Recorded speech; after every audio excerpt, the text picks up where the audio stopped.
Hi everyone, I'm Joel Baird, the General Manager of Missoula Community Access Television, inviting you to this edition of Out and About.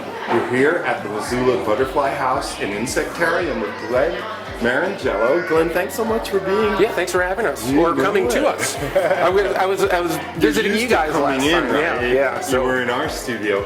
Now we're in their world, the Insectarium. The buggy world. And we're at 218 East Front? Yep, 218 East Front Street on the second floor. And the Insectarium, even though it's called an Insectarium, the focus is on arthropods. So arthropods, the wall right here talks about what is an arthropod. I see, yeah. And so arthropods are insects, but it's also centipedes, millipedes, arachnids, so all the spiders and scorpions, and crustaceans. It says here, meet Mr. Crabs, Squidward, and Sandy Atlantic sand fiddler crabs. I mean, that's an impressive looking millipede. So all the sight lines in the Insectarium have been kind of designed for a younger child. I mean, us adults can make do with it, but it's more designed for kids. But this millipede is the largest species of millipede in the world. As you can see, she's massive. She's really massive. A tarantula. An arachnid. So we've got a Chilean rosehair tarantula, and we've changed this out to have a variety of different arachnid species in here over the months. And then to represent the insects, we've got our hissing cockroaches. Insects that they estimate that are alive on the earth at any one time is a billion. So if you see this number, that's a heck of a lot of zeros. Billion. Yeah, insects far outnumber us by so much. And so, it's important to understand, at least appreciate something that it constitutes such a huge portion of our world and are so critical to our lives in a lot of ways that people don't have an idea about. So there's a lot of kids here today. Do they come as a class group? Like, if a teacher were watching this and they're like, I need to take my students there, they can do that. We've got field trips for schools. We have what we had filmed before. We did a predator feeding, which we do those a couple times a week, and that's just it could be for a school group or just the general public that comes in. And we do a lot of different special programs, ranging from one that we call Little Bugs, our early childhood education program, to we have an incredibly popular adult program called Bugs and Brews, which is pretty self-explanatory. Right. And so a lot of people enjoy that. We've had fantastic speakers from the university and a variety of different places. And so, we definitely have something for all ages. This is an observation beehive, and we installed this in early to mid-July. And there was probably about 10,000 bees in there now at that time. Now there's probably only about, I would say, 2,000 or so. And so they go through an annual cycle. So the bees' numbers will build up through the spring and into the summer. And then as fall comes on and winter comes on, they start dying back. So there's only like a base population that survives the winter and pretty much to serve the queen. And then as soon as things start picking up, probably in April or so, their activity will start picking up and the numbers will start increasing, and by next July we'll probably have about 10,000 again. So they're going to go through this pretty impressive cycle. Who's in here? Well, we've got water striders. So if anybody's been out at local rivers and ponds or wherever, you've noticed water striders skipping along the top of the water. And the reason we've got this exhibit, there's a lot of the schools have some new science requirements that have just been adopted this past year, and next generation science standards. And we use these to do a program on biomimicry, which is kind of geared towards first grade teachers. And so there's a lot of things. I mean, biomimicry is basically things that we've taken lessons from insects and applied it to better design, rain jackets and a whole variety of different, that's just one small example. Black Widow, So if you look above, you can see her red hourglass. I do. So that just Not one we want to hold. Yeah. Right.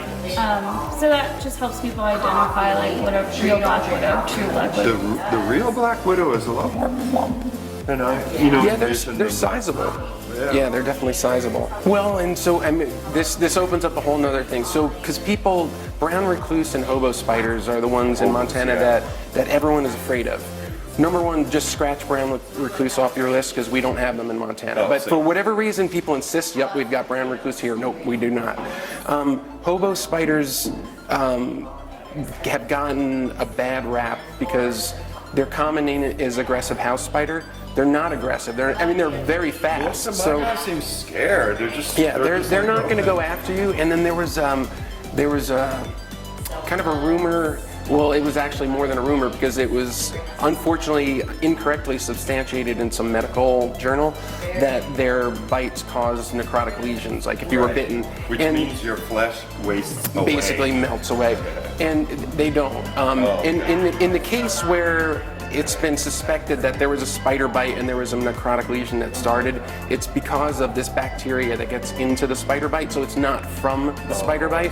So those are the two spiders we always, aside from the black widow, we always hear about those other two that cause a lot of anxiety, and there's, you know, we can rest a little easier. So we have these walking sticks, and Oh they're my gosh. super harmless. You're They just- picking it up like it was a little pony or something. They just eat lettuce, And and I could put it on me? Yeah. if it will climb onto you. Yeah. And maybe like, I don't like that so much. Yeah, so the walking sticks, we've got a couple different species of walking sticks, and this is the Vietnamese walking stick that really looks more stick-like than some of the other ones. It really does. They're look really like a cool. stick. And here is the Florida ivory millipede. Florida. Yeah, so you can see they ivory. kind of have that ivory. Yes. I mean, there's such a beauty. They really in their are. outer body. Look at that. Like the searching, I guess. Just kind of trying to pick, get a little like, better where am I sense of what's supposed to be? happening. We did want to have live butterflies just to kind of get a hint of that vision. And so all the species in here are in the genus Heliconius, and they're not a species of butterfly that, as long as they've got their food and a place to perch, they're not going to be flying a lot, because you don't want to put a species in a box this size that likes to fly, because you're going to have little butterfly face prints all over the glass where they just smash it. Poor So this is really the only genus that we feel good about having in a space this size. If you've got an ultraviolet flashlight, you can see how the scorpion's body reacts. So if I turn this on and I shine it on any of these other animals, it doesn't do anything. But the scorpion will just glow. Wow, it does. And so it will actually feel ultraviolet light on its body. You Yeah. can see it's moving a little right. bit because it doesn't like that on its body. Oh. They'll know that they need to hide better. And their To bodies, avoid a kind of sunburn.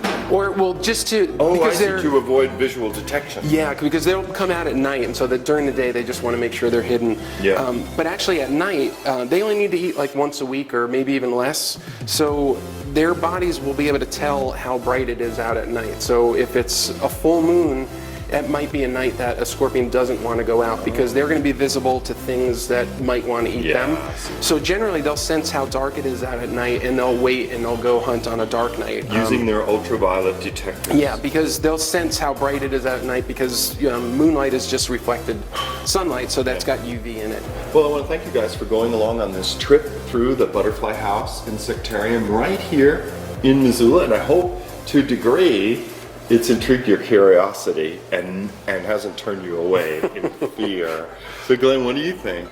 It's been a fun project to be involved with from the get-go when we first started thinking about this, and even if they're a little grossed out by some things, they're having a response and they're paying attention and they're getting an experience that is very unique. And so we may not turn everybody into a bug lover, but a lot of people we do. And so tell people the website they can go to, and it's MissoulaButterflyHouse.org. And that will pretty much give you a lot of the information in terms of programs. You can find information about camps, school field trips, and we've got a calendar that comes up that'll show you all the different kind of events that are coming up and when the time is for predator feedings and all those variety of things. So, and thank you guys for watching this edition for Out and About. For MCAT, I'm Joel Baird. We'll see you next time. thanks.